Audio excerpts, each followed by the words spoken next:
It isn't every day that we get an interview with Bill O'Reilly where he is squirming in the hot seat, but today we do. My name is Brittany Page, and this is the Page Perspective. Before we get into this, did you know that you are part of a community that just raised over $20,000 to support women who need access to abortion? That's right, because you are here, whether you donated or not, your views, your likes, your subscribes, all of those things help expand the reach of this channel, which helps us increase our ability to do good, like we just did with the raising of the money for the National Abortion Federation. The fundraiser, it's going to stay open through the end of the month, so it's going to be right here on YouTube. If you haven't had the chance to donate, you still have a chance to support this very good cause directly. I want to thank you all. Thank you so much for caring. So it has been kind of strange to experience Bill O'Reilly's face popping up in places other than the most conservative corners of the internet. He's recently been on The Daily Show with Jon Stewart. He's regularly on with Chris Cuomo on News Nation. So you may not remember that he was ousted from Fox News after the network paid millions of dollars to settle sexual harassment allegations. And according to the New York Times reporting from 2017, quote, publicly known harassment settlements involving Mr. O'Reilly have totaled about $45 million. So fast forward to today, Bill O'Reilly is still writing books, still making public appearances, still doing his thing. And there's an ongoing conversation that we're having in society about how people in this situation go about making a comeback, whether they should be allowed to do so. And this video isn't really about that because Bill O'Reilly has made a comeback. He has retained his power as a political commentator, author, entrepreneur, and invited guest on prominent shows that influence our culture. So I think it's fair game that given his return to his position of prominence, that he should be asked about that very thing. Enter Margaret Hoover, host of The Firing Line with Margaret Hoover on PBS. She's a conservative, she's a Republican. She sat down with Bill O'Reilly to discuss his newest book, I guess, after he asked her that he could be a guest and come on her show, something that she mentioned during this interview. She has a lengthy relationship with Bill O'Reilly, having appeared on his show back in the day, which she will reference in the clip. So in this clip, it is such an example of what we often see missing in the media today. And just before the part of the interview I'm going to show you, Margaret Hoover brings up the 2017 coverage of Bill O'Reilly's departure from Fox News and the many millions of dollars the network paid to settle the sexual harassment claims. She then reads from an op-ed that she wrote at the time, calling his departure from the network welcome news. And then she asks what I think is a very important question for us all to consider. And just a heads up, this is going to be tense. Watch this. Are you familiar with the Ending Forced Arbitration, Sexual Assault, and Sexual Harassment Act of 2021? This is a law that was passed and signed by the president that empowers individuals who experience sexual harassment or assault in the workplace to opt for litigation instead of being bound to settle through private arbitration. I don't care about any of that. What I care about is due process, and you apparently don't. Well, hold on. No. You came here on this program, and I'm asking you questions, and you're answering them. This is due process. No. Oh. You read a diatribe that you wrote. You wrote it knowing nothing about it. You know nothing about it, nothing. And yet you wrote this and you present it to me. I knew you were going to do this, all right? And I'm not afraid to turn it, but I will tell you this. Due process is very important in this country. I totally agree with that. Okay. And here's what I want to do. So next time, don't write some inflammatory essay trying to be a virtue signaler unless you know what the hell you're talking about. I know about the culture that I experienced at Fox News. You don't know anything about Here's what I want to... other than the 4 years you were on my program, which went swimmingly for you. Gretchen Carlson helped spearhead that bill. All right, that's enough. I'm not going to get into this anymore. Got anything else on the book or anything else on history?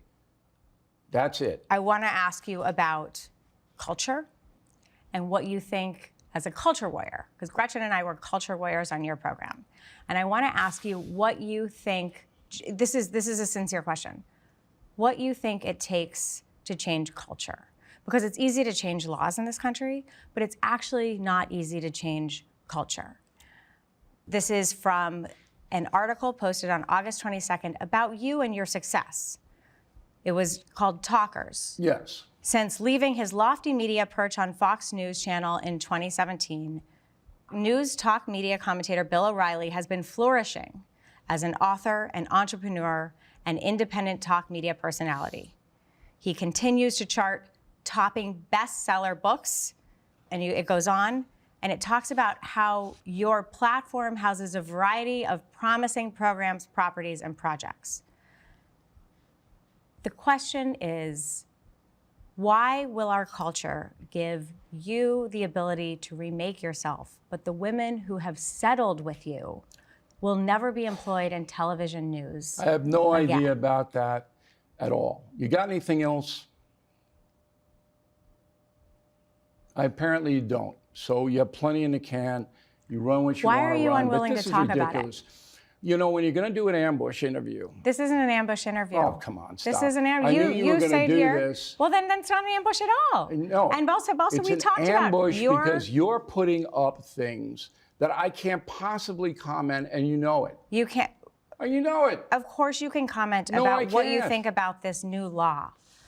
You absolutely have nothing to say back I have nothing about to say the women, about it. About our culture, and how women don't have the same opportunity that you have for a second chance. Look, I don't know anything about what opportunities anybody has. All I know is that I deliver an honest program and I write books that people want to read. And that is the genesis of my success. I wish everybody else has success too. Oof. The aggression, the attempts at intimidation, and Margaret Hoover doesn't back down. What does he think it takes to change the culture? That was the question. Why will our culture give Bill the ability to remake himself, but the women who settled with him will never be employed in television news again? That was the question. He claims that he can't possibly comment on what she's bringing up, but she's not asking about the veracity of the sexual harassment claims. She's not asking for details of settlements. She's not asking about any of that. She's asking for his thoughts as a man who is still influencing culture, who has power, who goes on top shows that influence the culture, who publishes many books, who has many millions of dollars. What is it about our culture that allows him to move forward, while the women who settled will never work in television news again? And he has nothing to say, except that he writes awesome books and has a great show that he deserves. He deserves his success. Cool. So let's circle back to the question. What will it take to change a culture that gives someone like Bill the opportunity to remake himself, but doesn't extend the same opportunity for the women who were wronged?